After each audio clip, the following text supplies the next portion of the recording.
Hello and welcome to the Allure Gaming channel. I'm your host Ollure and this is the Allure of Subnautica, where I discuss what the game is about, what I'm liking so far, what I dislike, and an overall score of how fun the game is for me. So let's go ahead and dive right into it. Subnautica is classified as an open world survival game, meaning you're going to be looking to manage your hunger, thirst, and overall health in order to survive. There are not only the planet hazards of fish that want to kill you, plants that want to kill you, and water that wants to kill you, but the hazard of your own crash landed ship. You're going to be building habitats, cooking the local wildlife, finding local resources in order to not only survive, but hopefully find your way off of this deserted planet. There's a lot of depth to Subnautica, from its crafting system to just the world itself in literal depth. There are plenty of biomes to go ahead and discover and traverse, and it's going to be easy to find yourself lost in the awe of what this unexplored planet has to offer. Subnautica gives you 4 different types of difficulties. Survival is going to be a normal playthrough of the game. Freedom is going to be for those who want to enjoy the game without the management of hunger and thirst. Hardcore is going to be for those real big daddies out there who never die in video games ever. You're only going to have 1 life and no low O2 alerts. And finally, creative for those who just want to build, capture, and generally enjoy the world itself. First off, this game is going to drive you crazy with all the good stuff in it. I've never felt like I was on a set path, which is great for a survival game. And there's always the freedom to go and roam about, see what I could find, and just basically scan the whole world. The habitat builder is going to be the first thing that I want to touch on. It is an awesome tool. It's going to be how you build your general just area that you live in, and it's not convoluted, which is probably the best part of it. Oftentimes in survival games, the building system for your houses and stuff is just ridiculously convoluted, and there's just so much to do and you never feel like it's right. But luckily Subnautica doesn't have one of those systems. It's just kind of plop down the building that you want, make sure you have power running to it, place it wherever, it's going to figure it out. I didn't often run into problems with where I was putting things, which was great. Next up, I wanted to touch on the total feeling of being the last one standing and the only one on this whole planet that managed to survive this crash. Subnautica does a great job of making you feel like the next life pod is going to have someone in it. But then as you finally manage to find the life pod and you're pulling up to it, and there's a giant hole blast in the side and no one there to comfort you. Which is going to lead me into the next point of the story.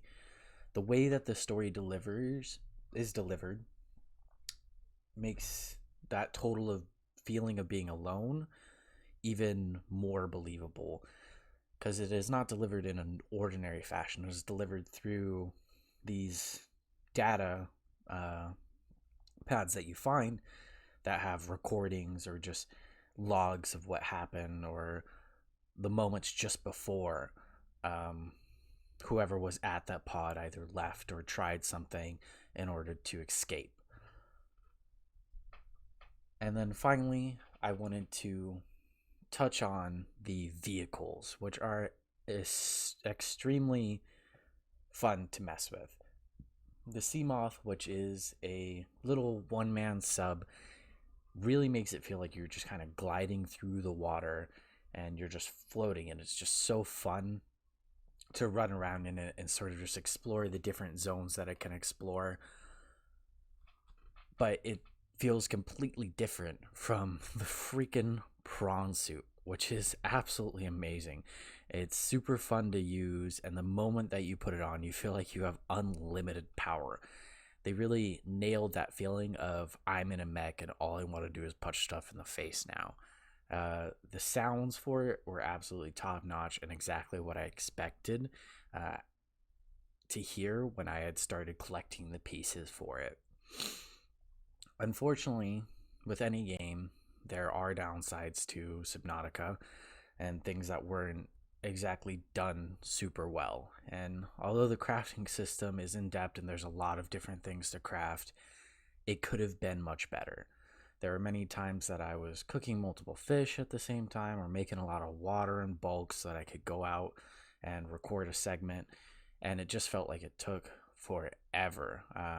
I felt like I probably overall, and I'm only about 13 episodes into the game, I've probably spent 2 or 3 hours just cooking fish and making water. That was definitely a huge downside for me. And then the system itself, the menus that you have to use, felt extremely awkward to use. And if you were crafting something and you click somewhere on the screen, whether on accident or on purpose, it would completely exit out of the menu and you'd have to re-pull up everything in order to make the next thing. So I would oftentimes find myself making a fish, I'd accidentally click, and then I'd have to navigate all the screens again to make the next one. And then next would be the creature AI, and it is shoddy at best. And I know, I should not expect much. After all, they are fish, right? And you would be right. And first and foremost, that is what I was thinking, was like, they're fish. I don't expect much from this. But when you're dealing with a giant fish and all of a sudden it flies out of the water, not realizing that it's in the air, it kind of pulls that they're only fish attitude away from you. Secondly, fish are not the only things in the game. There are these like octopi type mine missile shooter things that are supposed to be very intelligent from what you learn from scanning them. But anytime I ran into them, it felt like missiles. They kind of fired missiles randomly in my direction, hoping to hit me. And their teleport that they kind of use to jump certain distances, it seemed like it just happened at timed intervals, which really pulled me out of it, because you could really just time when they were going to be back in the area, sort of where they were going to be back. And then they would either do it at the time interval, or you would like freeze them in place with the stasis gun, hit them with your knife, and then they would just immediately do it. So you could really just sort of time out what was happening with there. Fortunately, there are not that many downsides to Subnautica, at least at the time of this recording. Like I said, I'm about 13 episodes in, and I'm still loving the game. So far, I would give it an alluring 7 out of 10 for the moment. Now, that could go up, could go down. We'll just have to see how deep Subnautica can go, and we are going to go ahead and catch you guys in the next one.